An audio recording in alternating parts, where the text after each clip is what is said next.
Hello, students. Today is Friday, March 25th, and today you are learning about Walt Whitman, and you're going to be reading excerpts from his famous work, Song of Myself.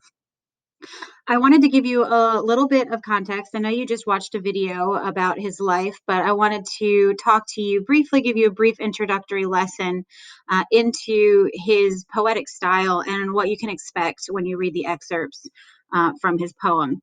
So I'm going to go through a very brief presentation here that just talks a little bit about who Whitman was and why he was so significant. So first of all, as you read this poetry, it's going to be different from the other poetry that we have read this year. Whitman broke every rule of style and writing. He has a very stream of consciousness style, otherwise known as free verse. So really anything goes. There's no discernible rhyme or meter like there would be in a Shakespearean sonnet, for example. So this is a poem written in free verse. And his free verse, as I just mentioned, has irregular meter and line length, and he recreates these rhythms of natural speech. And while this might not seem like a big deal to us now, he was the first American poet to really do this well. So his impact on future poems and poetry would be felt till today. So again, sort of the opposite of what you would expect in a Shakespearean sonnet. I want to talk briefly about diction or word choice. He oftentimes will use long lists of words in order to make his point, and lots of repetition of phrases and sentences with some similar structure. And he does this in order to drive home his points. Tying this into transcendentalism and the afterlife, as we know, the transcendentalists were really focused on a closeness to nature and transcending the limits of ordinary human experience. And there was a lot of focus on the afterlife by the transcendentalists and what happens after we leave this earth. And so for Whitman, and you'll see this echoed in his poetry, he doesn't talk a lot about the afterlife or about heaven. Instead, he believes that our power is here on earth. So that beauty and sublime existence that many religions believe is in the afterlife, Whitman believed that this was possible to experience while we're still on earth.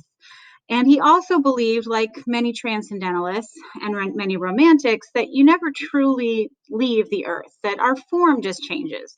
So our soul always lives on through nature.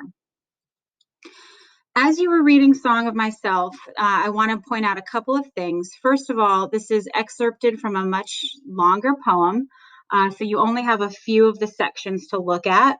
And as you read, I want you to underline and highlight, annotate. You can do this in Common Lit. You can annotate in Common Lit now by marking interesting passages, words, phrases, or imagery. Also pay attention to his use of figurative language, so similes, metaphors, personification, hyperbole, and mark things that stand out to you that way, but you can also make connections, give an opinion, react to the text in some way. There's no wrong way to annotate as long as you are interacting with the text.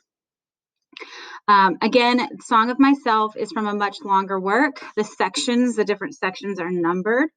And as you're reading, focus on Whitman's his discussion of the importance of the individual or the self, trusting one's gut or their intuition, pay attention to the role of nature, and also his use of metaphors. And you'll see this a lot in part 6.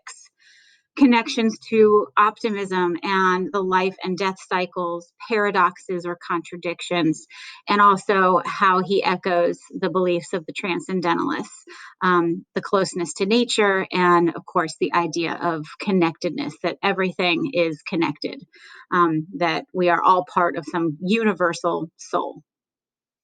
So that's what I want you to think about as you read and annotate Song of Myself, and then answer the assessment questions in Common Lit. Let me know by email or via Remind if you have any questions about Song of Myself or Walt Whitman.